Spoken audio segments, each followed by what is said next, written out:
Hola, ¿qué tal? ¿Cómo están? Disculpen los minutos de retraso, solamente que había entrado a través de un link equivocado y por eso estaba esperando que todos ingresen y no había nadie.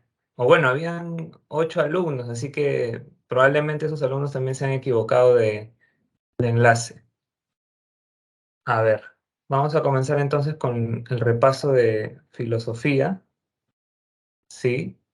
Que corresponde a las semanas 1, 2, 3, 4 y 5. ¿No? Que son justamente las semanas que se van a evaluar, tengo entendido, pronto, ya que van a tener su primer examen.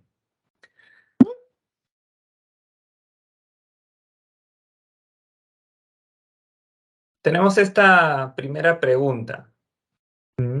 Una pregunta referente a la primera semana, justamente, a esta semana en la que se revisaron distintos contenidos en torno a la filosofía, contenidos básicos, ¿no? Como las definiciones de filosofía, las características de la actitud filosófica, las disciplinas filosóficas, etcétera.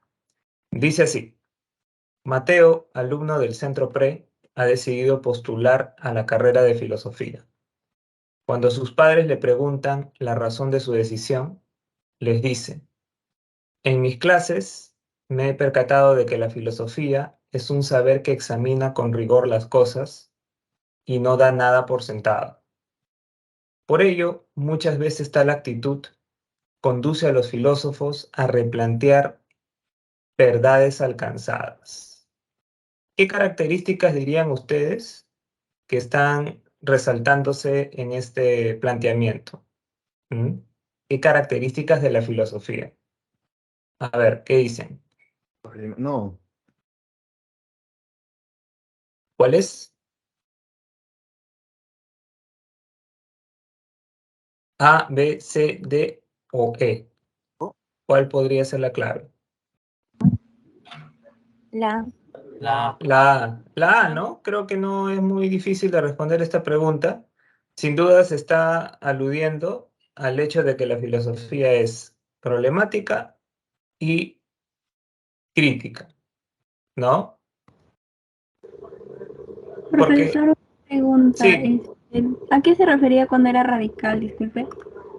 radical se refería al hecho de que la filosofía va a la raíz de las cosas, ¿no? Por ejemplo, la filosofía siempre se pregunta cuál es el origen del cosmos, cuál es la fuente del conocimiento, cómo así surgen las desigualdades entre los seres humanos, etcétera.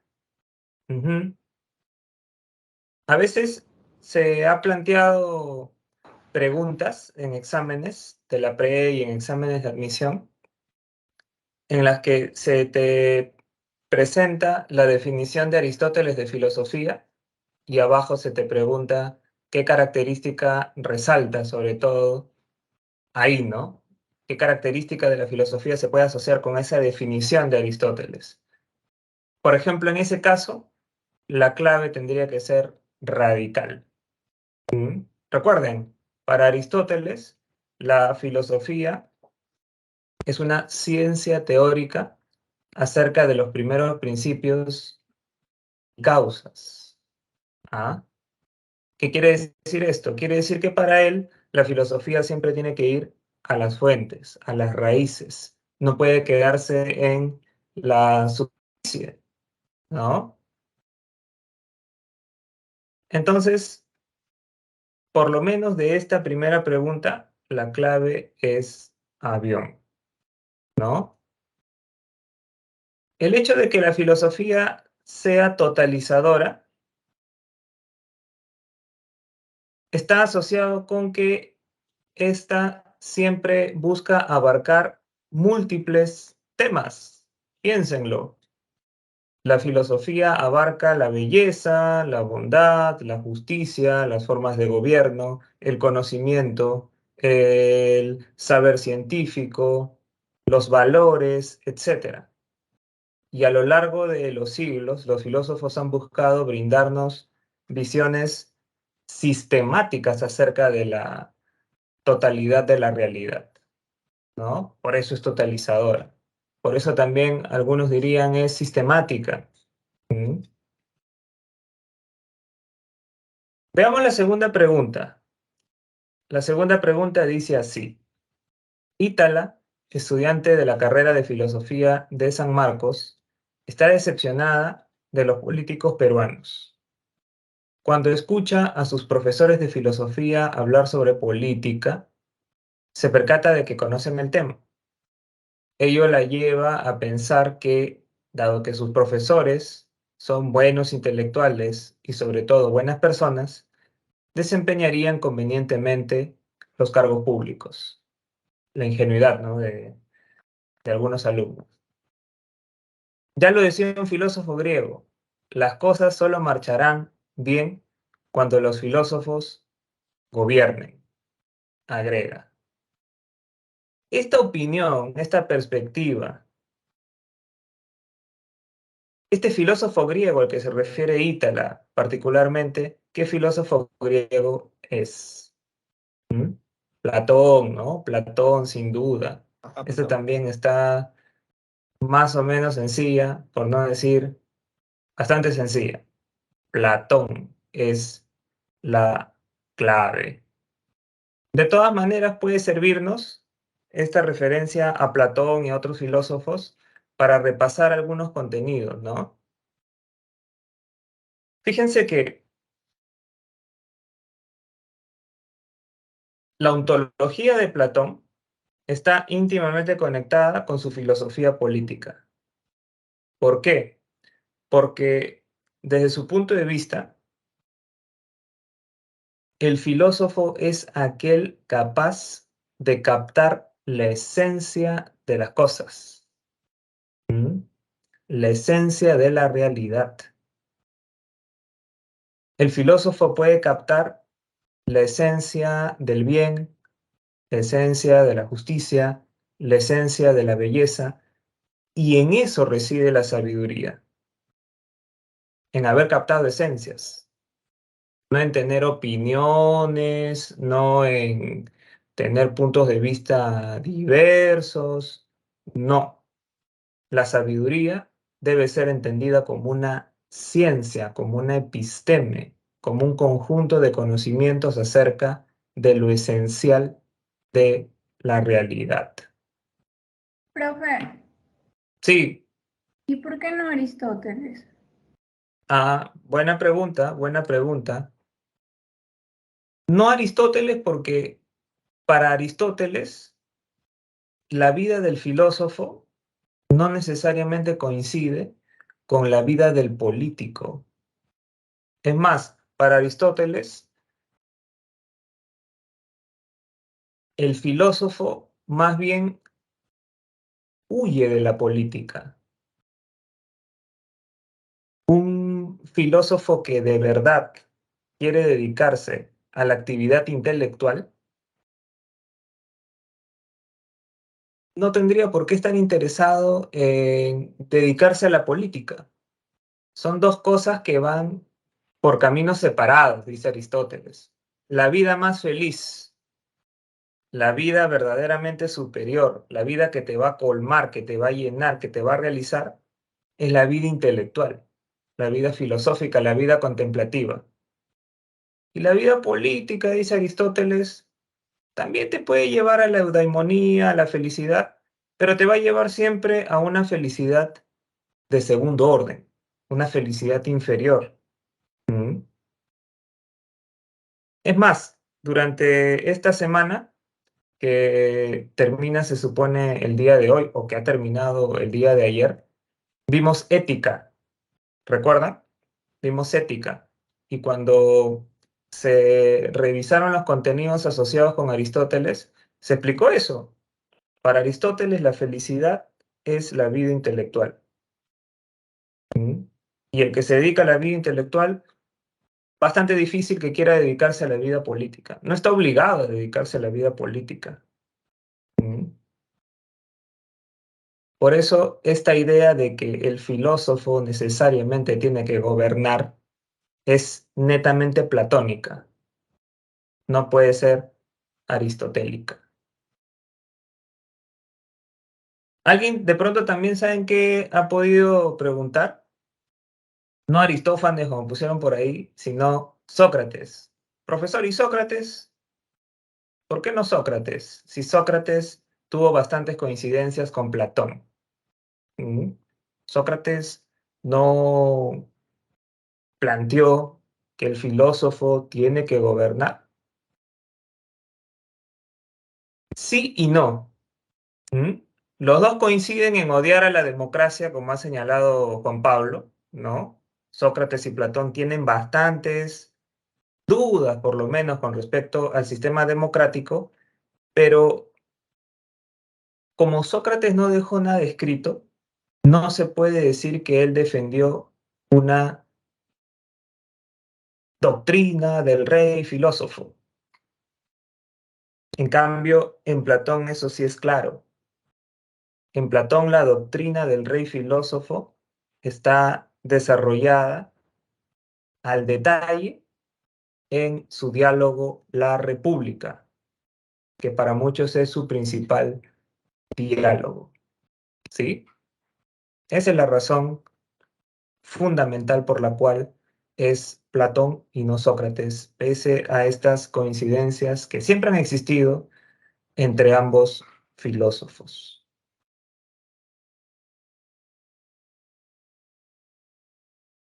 Y es interesante, ¿no? Cómo tanto Platón como Sócrates nos hacen pensar acerca de si de verdad la democracia es la mejor forma de gobierno. Todos decimos eso, ¿no? O la mayoría de nosotros dice es la democracia, la democracia, la democracia. A ver, pero ¿tienes de verdad razones para estar a favor de la democracia o repites lo que dicen otros? ¿O repites lo que dicen los medios de comunicación? ¿O repites lo que dice tu profesor? ¿O repites lo que dice X, Y, Z político? Piensa en eso por lo menos. ¿Mm? Piensa en eso. ¿Tienes argumentos, razones para defender la democracia o no?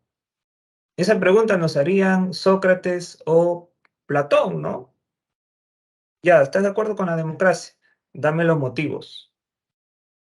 Dame motivos verdaderamente de peso, ¿no? Motivos profundos, motivos acerca de los cuales hayas reflexionado un rato al menos. Si no, imagínate, si no, te estás dejando guiar por una moral de rebaño, como diría Nietzsche, ¿no? O te estás dejando guiar por lo que otros aceptan, por lo que las autoridades dicen, como solía sostener Descartes. Ah, Kevin decía Protágoras. ¿Mm? ¿Por qué no Protágoras? Porque para Protágoras no hay forma de establecer lo verdadero acerca de la política. Hablar de una ciencia política sería para Protágoras un total disparate. ¿Mm? Protágoras, recuerden, es un relativista. Y como relativista, él piensa que la verdad política depende de cada pueblo, de cada civilización, de cada país, de cada época, etc. Hablar en términos de un rey filósofo a Protágoras le haría demasiado ruido. Hablar de un rey filósofo implica asumir que un sujeto, un individuo, una persona, puede alcanzar la verdad acerca de cómo tenemos que gobernarnos, una verdad absoluta, imposible. El hombre es la medida de todas las cosas. ¿Recuerdan? El principio del homo mensura. Todo depende de cada época, de cada circunstancia. Los valores se van construyendo. ¿Mm? No es que se descubran como pensaba Platón.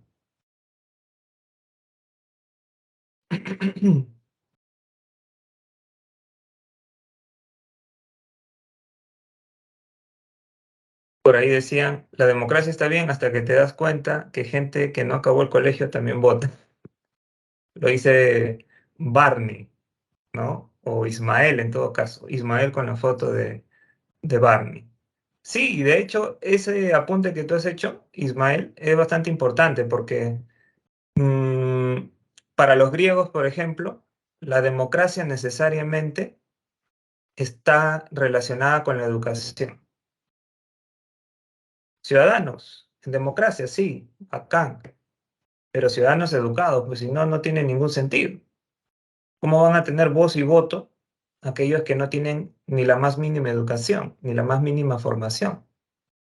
Y por eso, en Platón, en Aristóteles, siempre que se trata la filosofía política, ¿qué se trata? La educación. Para sostener este sistema político, ¿qué sistema educativo ponemos en la base? ¿Mm? ¿Qué cosas enseñamos? ¿Qué cosas no enseñamos? ¿Cómo educamos a los niños, a los jóvenes? ¿Educamos solamente su alma o educamos también el cuerpo? ¿Les enseñamos matemáticas y no letras o les enseñamos las dos cosas? ¿Se dan cuenta?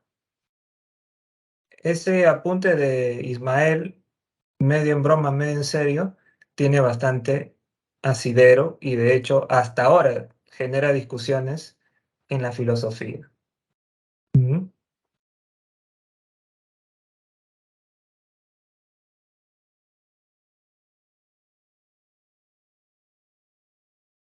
Eso también, Ángel o Miguel Ángel, ¿no? Supongamos que la analogía de Barney es correcta. ¿Cómo puedo yo saber que de verdad estás lo suficientemente educado como para votar? ¿Qué significa estar bien educado? ¿Tener un título universitario? ¿Tener un grado académico? Fíjense que hay varios estafadores por ahí con títulos y grados que sin embargo no tienen ningún conocimiento. Algunos hasta son dueños de universidades. Y no quiero decir ningún nombre para no herir susceptibilidades. ¿Qué es entonces una buena educación, no? Cuando estamos verdaderamente Comienza formados, con buena madre, profe. ¿no? Para ejercer nuestro voto, para emitir opiniones, para plantear con asidero qué cosas se deben cambiar en nuestro país. ¿Mm? Ya ustedes han dado los nombres, no es necesario insistir en ello. Mejor Se no dan lo cuenta hacemos. entonces, ¿no? De cómo se puede abordar desde distintos puntos de vista este tema del rey filósofo. A ver, no sé si tienen alguna otra consulta o todo queda claro Profe, hasta aquí.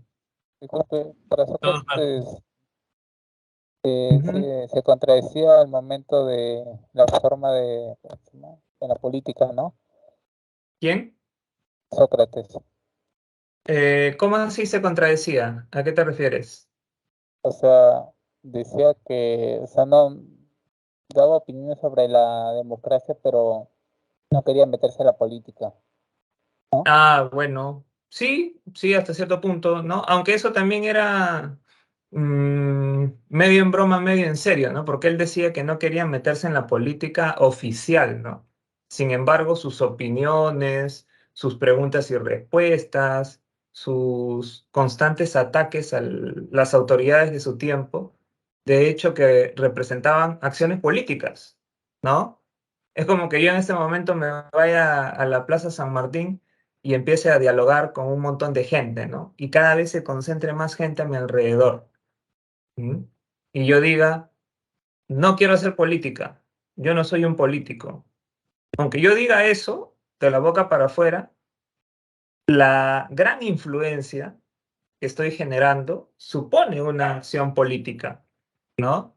Y eso pasaba con Sócrates en aquella época. Y ahora esta en el periodo sistemático de la filosofía antigua se registran los nombres de dos grandes pensadores, Platón y Aristóteles. El primero de los mencionados sostuvo la teoría de las ideas y el otro la teoría de la sustancia. Sin embargo, en la ontología hubo discrepancias entre ellos. De ahí que la crítica fundamental que hizo Aristóteles a Platón se refiere al error que éste habría cometido al... ¿Qué me dicen ustedes? con total seguridad. La D. Todos ¿La dicen, B? ¿la B? ¿Seguro? Dado. Sostenido. La D. La D. La D. Sí, la La D. D sería D. por Ah, el puede punto ser. que había hecho Platón sobre los universos. La O D. bueno, las dos formas, La D. el imaginario y el real. Exacto, la D, la Droga. D. La D. Ya, la D, sí. Esa misma. La B no, porque fíjense, no es que Aristóteles haya sostenido que las ideas son irracionales o son tontas o son absurdas. Ojo, Aristóteles nunca dice no hay esencias, no hay ideas, no hay formas. Nunca dice eso, ¿ah? Pero lamentablemente se le ha malinterpretado de esa manera. Una versión chabacana de Aristóteles que a veces he escuchado es esta, ¿no? Aristóteles era recontraempirista, solamente asumía que existía lo que él veía. En cambio, Platón asumía que existían las cosas que no se veían. No necesariamente, ¿ah? Porque Aristóteles dice, si hay esencias, si hay formas, si hay ideas. ¿El problema cuál es? El problema es que Platón ha puesto esas formas, ideas o esencias en otro mundo, cuando en realidad esas esencias, formas o ideas están mezcladas con este mundo que nosotros experimentamos en nuestro día a día. ¿Se dan cuenta? No es un empirista de baja estofa, Aristóteles. No es que él asumía la existencia solamente de lo que veía, de lo que experimentaba con los sentidos. Es más, recuerden ustedes que para Aristóteles existe Dios. No le llama Dios, ¿no? Le llama primer motor inmóvil, que es una suerte de ser supremo que está hecho solamente de forma, solamente de esencia, solamente de idea. Y es un ser supremo inteligente. No te ama, por si acaso. No te ama como el Dios cristiano. Más bien, le das igual. No le interesa tu existencia. Y cuando a Aristóteles le preguntan, ¿y por qué a Dios, a ese ser supremo, no le interesa la existencia de nosotros, los seres humanos? Aristóteles responde, ¿por qué le interesaría al ser supremo la existencia de seres inferiores, de seres llenos de defectos, de seres llenos de necesidades? ¿Por qué le llamaría la atención cualquier ser humano? No, lo único que le llama la atención a ese Dios aristotélico es él mismo. Se deleita con sus propias perfecciones. Se deleita de manera ensimismada, para decirlo de alguna manera más comprensible, ¿no? Piensa, es alguien que se deleita en sus propios pensamientos, en sus propias reflexiones. Y por eso, dice Aristóteles de forma muy soberbia, el filósofo se parece a Dios. El filósofo es el más feliz del mundo porque es el que más se acerca a cómo es Dios. Alguien que en todo momento está pensando, alguien que en todo momento está preocupado por cultivar su entendimiento y demás. ¿Cómo la vida del filósofo no va a ser la más feliz, la más cercana a la eudaimonía, si es la que más se asemeja a la vida del primer motor inmóvil?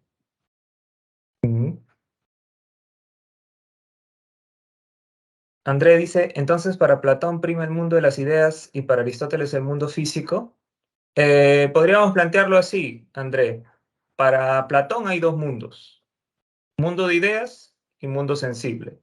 Para Aristóteles solamente hay un mundo y en ese único mundo están mezclados la idea y la materia, la forma y lo físico.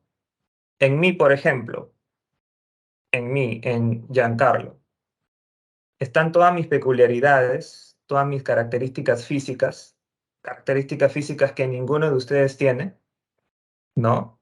Al menos de forma exacta, ¿no? A menos que haya un doble o un calco de mí entre los que me están escuchando, cosa muy improbable. Y además de estas características físicas, que solamente yo tengo una esencia de ser humano, ¿no? Por eso todos ustedes que me están escuchando asumen que soy un humano, no asumen que soy un marciano o algo por el estilo. Soy un ser humano, tengo una esencia de ser humano y esa esencia está fusionada, por decirlo metafóricamente, con mi físico, con mis peculiaridades materiales. Para Aristóteles, así es el universo. En cambio, Platón, ¿qué habría dicho? Estas son sus peculiaridades físicas, pero la esencia de humano no está en usted. La esencia de humano, en sentido estricto, está en otra dimensión, en otro mundo, en otra realidad. ¿Mm? Profe, a veces leyendo lo que dijo Aristóteles y las historias griegas, me parece que se contradicen, ya que las historias griegas son fantasía y lo que dice Aristóteles toma la realidad. Claro, hay que distinguir pues no los niveles. Hay algunos que son relatos míticos, legendarios y otros que sí son relatos históricos, relatos filosóficos, etc. Profesor, Ujú. para Sí. Aristóteles, ¿Dios sería eudemonista? Ah, qué buena pregunta. Para Aristóteles, ¿Dios busca la felicidad o no? Creo que a eso te refieres, ¿no? Dios es alguien que tiene necesidad de alcanzar una vida feliz. No lo trata directamente Aristóteles, hasta donde yo recuerdo. No es que haya respondido esa pregunta, pero yo supongo que su respuesta sería la siguiente. No, no es que Dios busque la felicidad. Dios es felicidad plena. ¿Mm? Porque si Dios buscase la felicidad, ya no sería perfecto. El que busca algo es porque busca algo que no tiene. ¿Se dan cuenta? Si Dios es realización plena, Dios no busca la felicidad, ya es felicidad. Y ojo, no se olviden de lo que hemos visto esta semana. Para Aristóteles la felicidad no es el placer. Para Aristóteles la felicidad no es tener dinero. Para Aristóteles la felicidad no es tener honores. ¿Qué cosa es felicidad para Aristóteles en pocas palabras? A ver si han escuchado la clase de esta semana con los respectivos profesores que Conocimiento. tienen, ¿no? Conocimiento, ya, conocimiento, y de manera más general es realización plena de la esencia del ser humano. Cuando tú te realizas plenamente como ser humano, ahí es cuando alcanzas la felicidad. ¿Y cuando nos realizamos como seres humanos? Cuando realizamos nuestra parte más esencial, que es esta. ¿Mm? Como dijo su compañero, cuando realizamos nuestra razón, cuando conocemos, ahí es cuando de verdad somos felices. No cuando estamos riéndonos todo el día como tontos, no cuando estamos siempre durmiendo, siempre comiendo o siempre disfrutando de placeres mundanos. No, esas son cosas diferentes, ¿no? La felicidad es algo más profundo desde el punto de vista aristotélico. Por eso la vida del filósofo es la vida superior. La vida del científico, diríamos ahora también, ¿no? A ver, ¿y qué me dicen de esta pregunta? En una época en la que aún muchos filósofos respaldaban sus posturas apelando a Dios, Descartes tuvo la osadía de confiar en la razón y cimentar sus opiniones en argumentos lógicamente construidos. En este sentido, Descartes consideraba que una verdad era tal, no porque lo decía Platón, Aristóteles o Santo Tomás de Aquino, sino por los argumentos racionales en los que se basaba.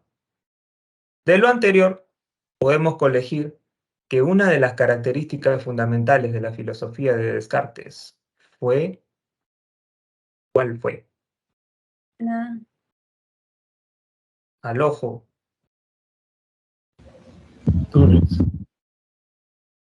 La A, ¿no? Superar el criterio de autoridad dominante en la filosofía medieval. Exactamente. Si yo les preguntara, para Descartes, ¿se puede alcanzar la existencia de Dios? ¿Qué me dirían? ¿Que sí o que no? Para Descartes, ¿podemos estar seguros de que Dios existe? ¿O siempre tenemos que mantenernos en duda al respecto? Siempre A ver tenemos si que existe. Pero eso Sería es solo mantenerse duda en duda, metódica, profe. ¿no, profesor? Ah, ven, algunos no han aprendido Descartes, ¿ah? Unos dicen sí, firmemente. Sí se puede alcanzar el conocimiento de Dios según Descartes. Y otros caen en mi trampa. Otros, Sí demostró que Profesor, sí. ¿no es la res infinita lo que hablaba Descartes? ya. Acerca de Decía que Dios. otros caen en mi trampa porque me dicen, no, profesor, siempre hay que mantenerse en duda porque Descartes defendió el método de la duda. A ver, ahí hay que hacer una aclaración. Y es Profesor, una pero aclaración creo que pertinente porque han venido varias preguntas, ¿ah? Al respecto. Sí, a ver, dime. Por ahí escuché una voz, no veo los nombres, así que no puedo decir directamente quién ha sido. ¿Mm? O ya te desanimaste. Descartes Ya, nunca dudaba de la idea de que pienso y luego existo. claro, a ver, hagamos un repaso rápido, porque justamente para eso estamos, ¿no? Según él, uno debe dudar de todo, ¿no? Uno debe dudar de todas aquellas ideas, creencias, convicciones, puntos de vista que no resulten claros, distintos y evidentes para la razón. Por ejemplo, asumo que Dios existe, pero asumo que Dios existe porque mis padres me lo han enseñado, porque lo he aprendido en la iglesia, porque lo he aprendido en mi sociedad. Asumo que yo existo, pero asumo que yo existo porque experimento las cosas, porque en este momento tengo calor, porque en este momento tengo hambre. Sin embargo, eso es muy dudoso, porque cuando estoy soñando, también sueño que tengo hambre, que tengo calor y tantas otras cosas que en realidad son fantasía, son mentiras. Debo dudar entonces de la existencia de Dios, de mi propia existencia e incluso de la existencia del mundo. Puede ser que este mundo no exista, puede ser que este mundo que yo reconozco como real, esta pared que está detrás de mí, esta laptop, estos alumnos que me están hablando, no sean más que parte de un sueño. ¿No les ha pasado miles de veces que han estado soñando y han creído que estaban frente a la realidad cuando de pronto se han despertado? En el sueño a veces hasta uno se avergüenza, ¿no? O tiene miedo, o tiene hambre, o ve cosas que ve en su día a día y por eso se convence de que está frente a lo real. ¿Mm? Cabe dudar, por tanto, dice Descartes, hasta de las cosas que aparentemente son más evidentes. Dios, yo y el mundo. El detalle es que, aunque uno puede dudar de todas esas cosas, hay una sola cosa de la que no puede dudar. Uno no puede dudar de que está dudando. Haz el ensayo, haz el intento. Puedes dudar de todo, pero no puedes dudar de que estás dudando. A ver, pero si estoy dudando, estoy pensando, dice Descartes. Porque toda persona que duda, piensa. Y si pienso, existo, porque no puedo pensar y no existir al mismo tiempo. De todas maneras, si estoy pensando es porque existo, porque tengo realidad, porque soy un yo que piensa. que posee actividad intelectual. De ahí sale la famosa frase, pienso, luego existo, ¿no? Que debería ser más bien traducida para que ustedes no se confundan así. Pienso, por lo tanto, existo. Que en latín se dice cogito ergo sum. En ese momento, en el momento en que Descartes consigue la certeza de que él existe como actividad intelectual, como res cogitans, deja de dudar. Ojo, deja de dudar en ese momento y dice más bien, ya tengo mi primer pilar del conocimiento. Ahora seguiré descubriendo otras verdades. Con esta verdad de que existo como res cogitans, como actividad intelectual, muevo el mundo. Con esta verdad le doy sostén a mi árbol del conocimiento. En resumen, Descartes no es un escéptico. Él no te dice que te quedes en la duda para siempre. Él te dice, utiliza la duda como un instrumento, como una herramienta para alcanzar una primera verdad. Una vez que tengas esa primera verdad clara, distinta y evidente para tu razón, deja a un lado la duda y sigue construyendo otras verdades, sigue descubriendo, mejor dicho, otras verdades a través de la razón para que le des ese sustento metafísico a todo el árbol del saber. ¿Sí? Y de hecho, después de que Descartes descubre que él existe como una realidad que tiene actividad intelectual, descubre la existencia de Dios. ¿Mm? Descubre la existencia de Dios. Y más tarde descubre la existencia también del mundo, del universo. ¿Sí? Y claro, en esta pregunta 4, la clave es avión, ¿no? Como ya dijimos, superar el criterio de autoridad dominante en la filosofía medieval. Un criterio de autoridad asociado sobre todo con la escolástica, como ya les habrán comentado en sus respectivos salones. A ver, denme un segundo para conectar mi laptop, ¿sí? Porque se va a apagar y va a terminar la clase intempestivamente.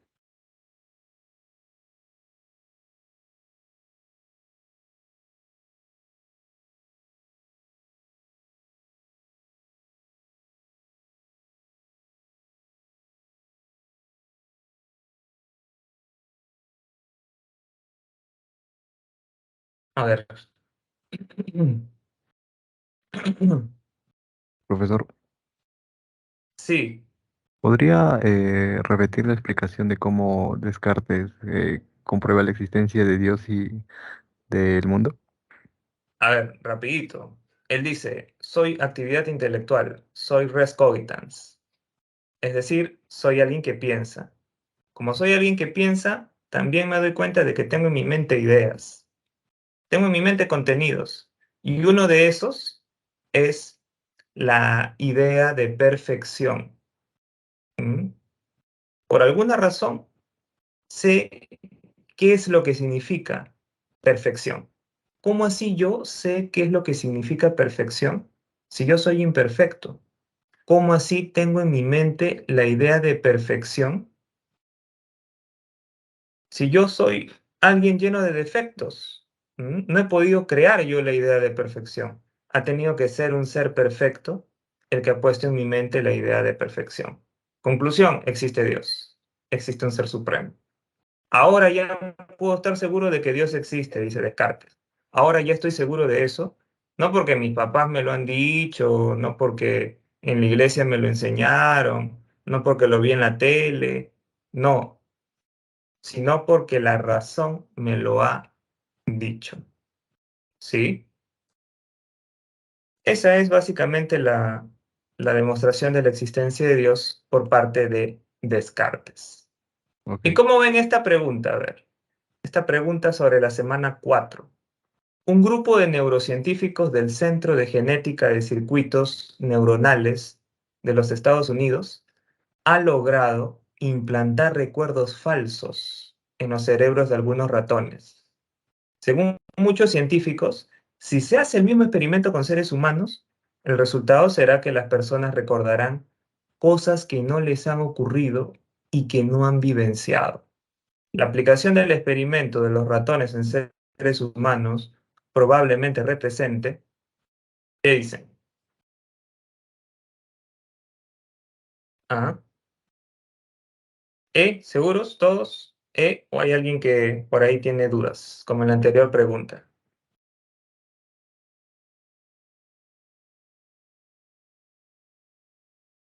La E, ¿no? Y efectivamente se ha dado este experimento, ¿no?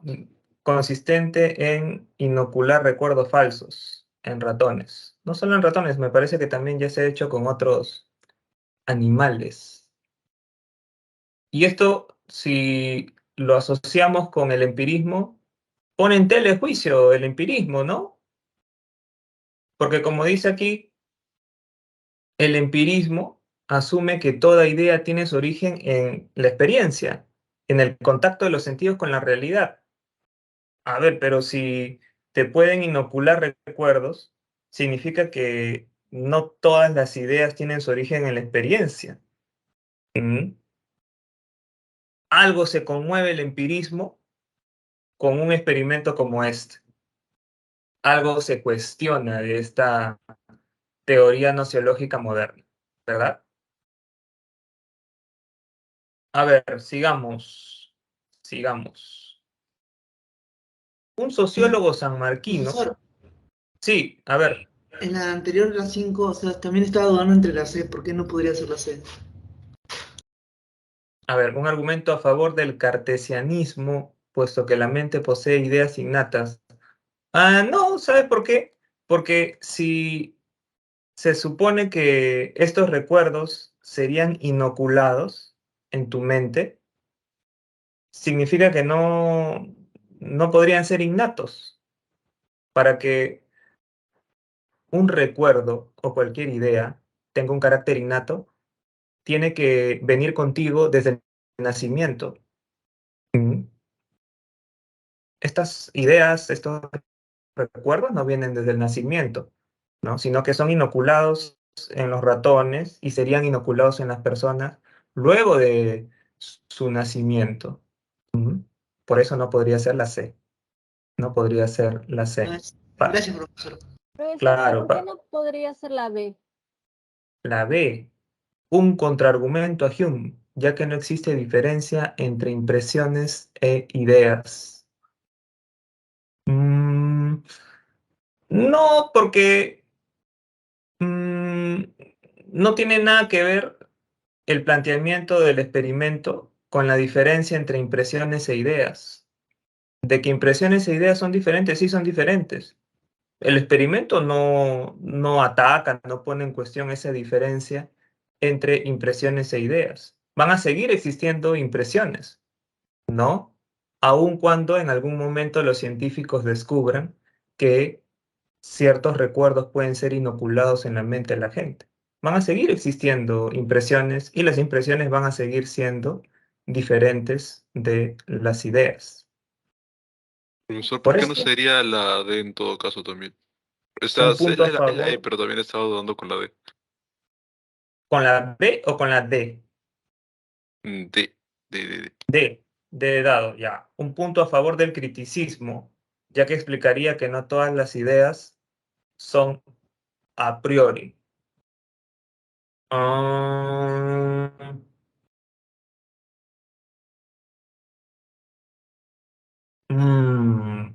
a ver, me hiciste dudar, ¿ah?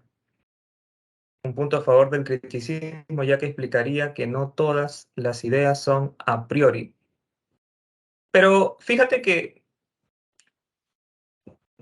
no es que el experimento explique que todas las ideas no son a priori, no ese es el objetivo del experimento, ¿no? Por lo tanto, no no podría estar relacionado con qué sé yo, con cierto respaldo al criticismo. Es más, el criticismo no dice que no todas las ideas sean a priori. No es un asunto que haya abordado directamente el criticismo. ¿Mm? El criticismo da por supuesto incluso que no todas las ideas son a priori. Kant, ¿no?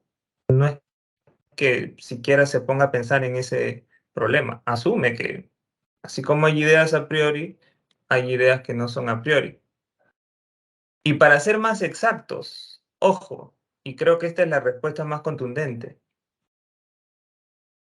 el criticismo no dice que hayan ideas a priori. ¿Mm?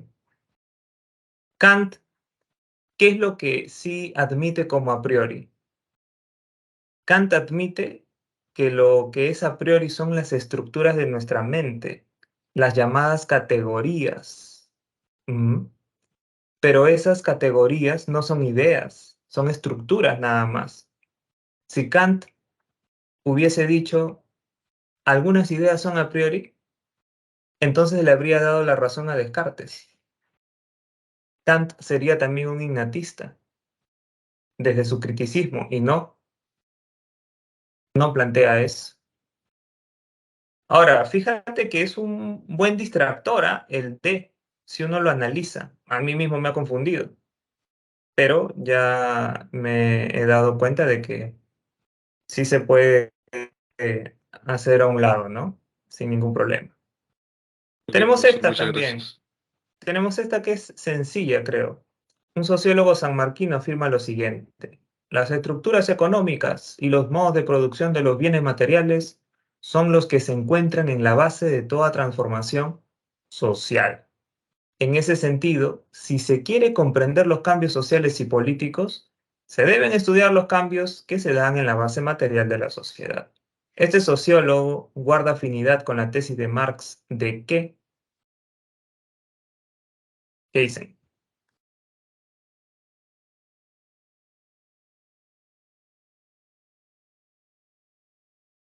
¿Ah? Dicen, el motor de la historia es la lucha de clases, ¿seguros? ¿Con qué tesis sobre todo guarda relación este planteamiento? ¿Mm? ¿Con qué tesis? Es una tesis de Marx, esta de que el motor de la historia es la lucha de clases. Pero claro, la tesis más relacionada es la de el ser social determina la conciencia social. ¿Sí? Tengan cuidado bastante con eso, ¿ah? Como muchos se han dado cuenta, la A es una tesis de Marx, pero ¿está relacionada con el planteamiento anterior directamente? No, no tanto en todo caso. La tesis de Marx que sí está relacionada directamente con el planteamiento anterior es la D, ¿no? El ser social determina la conciencia social. Es decir, el papel que tú tengas dentro del sistema económico productivo de tu sociedad, eso determina cómo piensas, determina tu conciencia, determina los valores que tienes, por ejemplo, y muchas otras cosas. Que quieras estudiar en la universidad, por ejemplo, tú crees que es algo que has decidido por tu cuenta. Marx te diría, no tanto. Si quieres estudiar en la universidad, es porque el sistema capitalista en el que vives te empuja a estudiar en la universidad para destacar mínimamente en lo económico y en lo social. No es tanto tu decisión. Te has visto empujado a eso por esa infraestructura que está debajo de ti. Ujú. Esa infraestructura que está debajo de ti, ese sistema económico productivo, es el que te hace pensar y decidir en determinados sentidos. ¿Se dan cuenta? Después tenemos esta. A ver, para seguir avanzando. Un candidato presidencial dice lo siguiente en una entrevista: el primer sueño que tuve en mi juventud fue ingresar a la universidad y tratar de comprender los problemas del Perú. Sin embargo, muchos años después me di cuenta de que no solo basta conocer los problemas de tu país, sino que algo fundamental que debe hacer todo intelectual consiste en tratar de cambiarlo y dejarle un mejor Perú a las futuras generaciones. Suena de verdad, ¿no? A un farsante, a un político farsante. Es una buena pregunta. El profesor que la ha hecho tiene futuro como político. La idea del candidato presidencial se relaciona con la idea de Marx de que, ¿qué La dicen? la Sí, pues no, esta es sencilla, sencilla. No solo debemos interpretar el mundo, pues de lo que se trata es de transformarlo. Recuerden, sí, que esto se relaciona con una crítica que hace Marx a Hegel. Marx era hegeliano, ¿cierto? Pero era un hegeliano materialista. El mismo Marx dice, yo soy un Hegel al revés, porque si bien me sirvo de la dialéctica hegeliana, la aplico a la materia, y la aplico a la materia, no a la idea, no a los sistemas de pensamiento, para transformar el mundo, no solamente para interpretarlo como ha hecho Hegel. Hegel se queda en la tarea, la chamba de construir toda una teoría, todo un sistema de interpretación del mundo, pero no va más allá de eso. No nos dice cómo cambiar la injusticia, las desigualdades y otros fenómenos negativos de nuestra sociedad actual. A ver, tómale captura, rápido. ¿Es ahora o nunca? Profesor, disculpe una pregunta. Sí. ¿Por qué Marx tiene su ideología, o por qué se le dice socialismo científico, la palabra científico? A la ideología de Marx. Socialismo científico, por algo muy sencillo. Marx estaba de verdad convencido de que su visión del mundo era una visión científica. Era una visión que derivaba en verdades incontrovertibles, verdades incuestionables. Marx consideraba que él había descubierto leyes históricas. Así como hay leyes naturales, decía él, hay leyes históricas y yo las he descubierto. He descubierto cómo funciona la historia y cómo va a progresar el ser humano. Es más, lanzo la siguiente profecía, lanzo la siguiente anticipación. De todas maneras, la primera revolución comunista se dará en la sociedad más capitalista del mundo, que es Inglaterra, porque en esa sociedad las contradicciones sociales serán las más agudas que se puedan imaginar. Ahí se va a dar la primera revolución comunista. Ese es mi pronóstico. ¿Pasó? No pasó, ¿no? No pasó. Finalmente se dio la primera revolución comunista en Rusia. Sí. Profesor, ¿y qué tiene diferencia como que los planteamientos del socialismo utópico y el socialismo científico? ¿Cuánto se podría decir sobre eso? Pero en resumen, el socialismo utópico, por ejemplo, no plantea que se deba llegar al poder a través de la violencia. El socialismo utópico no hace énfasis en que lo más importante es el sistema económico, ¿no? Sino que más bien el socialismo utópico piensa en cambios políticos, cambios sociales, cambios culturales inclusive. Y más, hay muchas diferencias en realidad entre el socialismo utópico y el socialismo marxista, o como el mismo Marx le llama, socialismo científico. El socialismo utópico no es hegeliano, por ejemplo, no se basa en la dialéctica de Hegel. Y esta, creo que ya la han respondido, ¿no? La 8, ¿qué sería? Aunque por ahí dijeron, ¿cuál? La E, ¿no? La E, ¿seguros? La E, ¿no? La E, espíritu apolíneo y espíritu dionisiaco, ¿sí? Profesor, No me digan cristianos practicantes y ateos libres, Tampoco me digan eterno retorno y eternos superhombres o cosas por el estilo. tampoco se lleven la idea de que el superhombre es un superhéroe, ¿eh? No es un superhéroe. Algunos me han dicho eso. El profesor, el superhombre es un superhéroe que va a salvar al mundo, según Nietzsche. No es nada de eso. El superhombre más bien es individualista. El superhombre por lo único que se interesa es por sí mismo, por su propio desarrollo, por su propia plenitud. Más bien, esta idea del superhombre, esta idea gringa, del superhéroe, mejor dicho, esta idea hollywoodense, es una idea que en el fondo tiene la moral cristiana, la moral de rebaño. El superior tiene que salvar a los más débiles, tiene esa responsabilidad. Nietzsche diría, ¿y por qué? ¿Por qué tendría que interesarle al superior la situación del débil? Al superior lo único que le tiene que interesar es hacerse cada vez mejor, elevarse lo más posible.